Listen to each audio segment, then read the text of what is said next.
बिल्कुल बाज़ार जैसी खस्ता और करारी आलू की टिक्कियों की रेसिपी देने जा रही हूँ, जिसकी कोटिंग करेंगे हम बेसन से। इसको कहते हैं बेसन वाली आलू की टिक्कियाँ। चिन्योट शहर में अक्सर आपने खाई होंगी।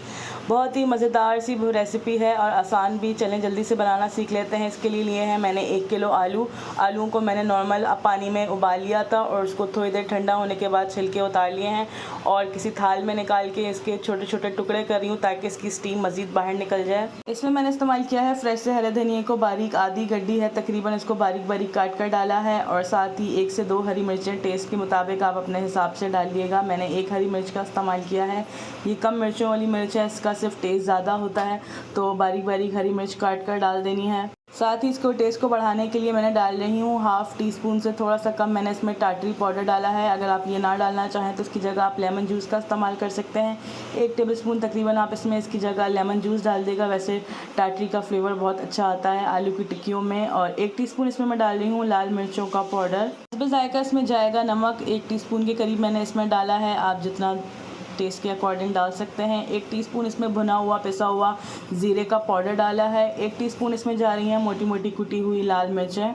साथ ही हाफ़ टी स्पून के करीब मैं डाल रही हूँ इसमें काली मिर्चों का पाउडर। और मज़ीद इस आलू की टिक्कियों में पुदीने का फ्लेवर बहुत अच्छा लगता है, तो तकरीबन 2 से 3 टेबलस्पून बारीक बारीक कुतर कर मैंने डाल दिया है इसमें पुदीना। इन सब मसालों को मिलाकर आलू के साथ अच्छा सा मिक्स करना है। ज़्यादा गुठलियाँ नहीं रहनी चाहिए, ना बहुत ज़्यादा इसका पेस्ट बना देना, बस नॉर्मल किस्म का रखना है कि कहीं कहीं छोटे छोटे आलू के चंक्स आएँ तो वो भी अच्छे लगते हैं। आलू का मिक्सचर अच्छा सा रेडी हो चुका है और उसके बाद मैं 2 से 3 टेबलस्पून इसको मज़ीद क्रिस्पी बनाने के लिए डाल रही हूँ कॉर्नफ्लोर। अगर आपके पास ना हो तो आप इसका में चावलों का आटा भी इस्तेमाल कर सकते हैं। इससे भी बहुत ही क्रिस्पी बनेंगी टिक्कियाँ और टूटेंगी नहीं, तो ये ज़रूर डालिएगा। 2 से 3 टेबलस्पून बस डालना है और इस मिक्सचर की हमने बना लेनी है टिक्कियाँ आलू की, नॉर्मल साइज़ की, ना बहुत ज़्यादा बड़ी बनानी है ना बहुत ज़्यादा छोटी। और ये टिक्कियाँ बनाकर मैं तकरीबन 10 से 15 मिनट अगेन इसको फ्रीज़र में रख दूँगी ताकि ये अच्छी सी सेटल हो जाए। इसके बाद हम इसकी फ्राइंग शुरू करेंगे और इसके बाद इसका बनाते हैं कोटिंग। बेसन की कोटिंग बनाने के लिए इसमें 1 कप के करीब मैंने लिया है बेसन के अंदर डालूंगी तकरीबन हाफ़ टी स्पून के करीब मैंने इसमें सूखा धनिया डाला है, मोटा मोटा कुटा हुआ। हाफ़ टी स्पून के करीब ही इसमें नमक जा रहा है। हाफ़ टी स्पून इसमें जाएगी लाल मिर्चों का पाउडर। 2 चुटकी के करीब मैं डाल रही हूँ इसमें मीठा सोडा। बस यही सब कुछ चीज़ें डालकर बेसन को अच्छा सा मिक्स करना है और पानी से घोल लेना है। तकरीबन इसमें आधा कप से ज़्यादा पानी डाला था, आप अपने हिसाब से देख लिएगा। बेसन को बहुत ज़्यादा ना गाढ़ा होना चाहिए ना बहुत ज़्यादा पतला, अगर रनी होगा तो वो बह जाएगा, टिक्कियों के ऊपर से हर तरफ तेल में फैल जाएगा, और ज़्यादा गाढ़ा होगा तो मोटी सी थिकनेस आएगी। पर जैसे आपको पसंद हो टिक्कियों में वैसा कर लिएगा। बेसन भी अच्छा सा हमारा रेडी है। 5 मिनट इसको भी मैं रेस्ट करवाऊंगी ताकि अच्छा सा सोडा इसके अंदर फूल जाए और बेसन भी मज़ेदार किस्म का क्रिस्पी बनकर रेडी हो।